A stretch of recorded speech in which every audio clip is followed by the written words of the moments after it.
Welcome back to Community Matters. We're discussing the genetic disorder NF.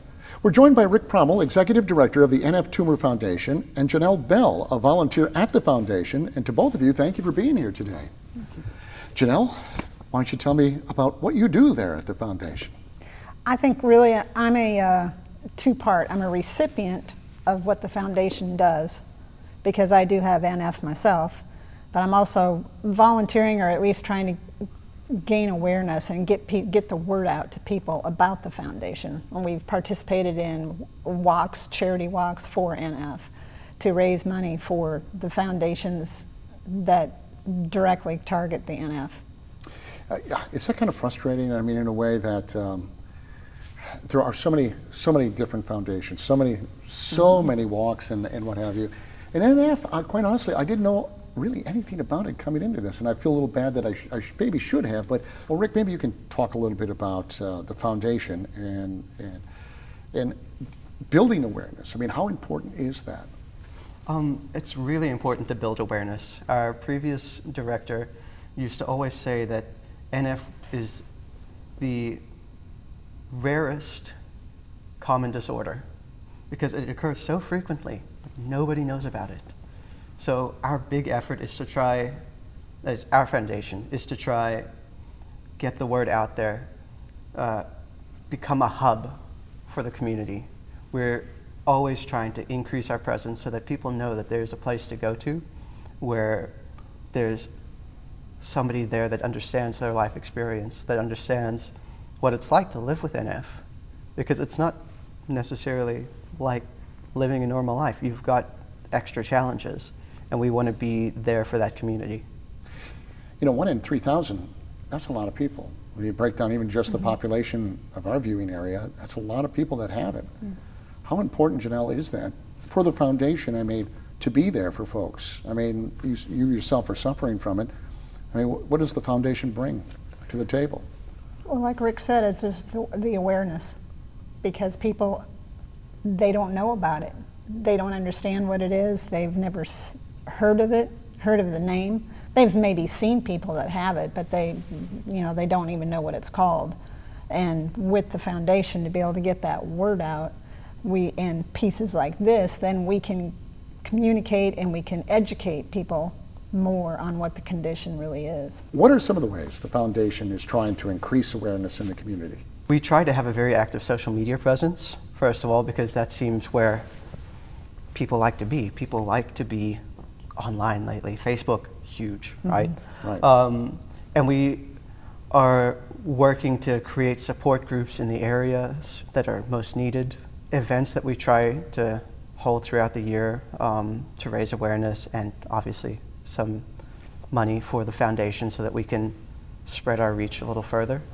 And one of our biggest things that we like to talk about is we do a thing called house calls, which right now we are signed up through Stevenson University in Maryland. We buzz into the classroom where it's myself and another individual with NF, and we talk about the disorder, and then we talk about the human aspect of it, not just the biology behind it. We talk about how it's affected their life, how it's affected the way they grew up, their definition of beauty, their ideas of self-worth, how there's more to it than just the exterior appearance. And that's where we focus with awareness, is to try get people to understand that everybody has their things that they struggle with, and we should really take more time to understand the struggles everybody goes through.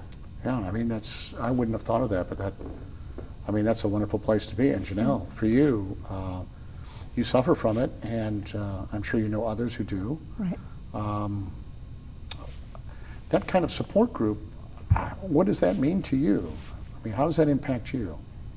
It's great to be able to go somewhere into a gathering where there's other people with NF and know that they're just like me. They've struggled through some of the same things that I have, and I don't have to get looked at strange or somebody staring at me or asking questions about it, because they already know. They know that it's NF, and to them this is something, you know, that they have too, so it's normal. It's just normal. So for the viewers who might have somebody in their family going through this, or anybody for that matter, what will the foundation, what should they do at this point? I mean, I know if I have any disease, you know, I'm always on the internet, you know, and trying to figure out what it might be. But oftentimes there's so much misinformation, you know what I mean? Right. So what tips, if any, do you have for viewers who might have someone that they love or themselves who are suffering from NF? I think, you know, reaching out to the foundation is a good step, because they can get you connected with a network of other people. And through that network, you can maybe get recommendations on the good doctors in NF clinics. There are NF clinics now that are being built throughout the country, and the foundation could also help with some of that by networking you with other people. That's my next question, really. What about just the viewers who are, you know, what can they do to help? How can they get and participate in what you're doing at the foundation? Well, they can do so much, honestly. From the very simple donating. I hate to plug donating, but as a nonprofit, that's one of the biggest helps, really, because a nonprofit needs some cash flow to work. But can they volunteer? Yes, they can always volunteer. They can email us through our website at info@nftumorfoundation.org, or email me directly. It's just Rick Prommel at nftumorfoundation.org. We are always looking to help start up support groups in areas that are needed. We just need the information to know where it's needed. And if they are involved with a university or hospital, we're always looking to get in there and find more connections to bring the house calls that we do to universities, hospitals, wherever we can to help educate the public. Clearly, I think that's needed. There's no question about it. Thank you, Rick, and Janelle, for joining us. In fact, stick around, Janelle, because when we come back, we'll get it from your perspective, living with it, and what it's been like for you. And for the rest of you, don't go away.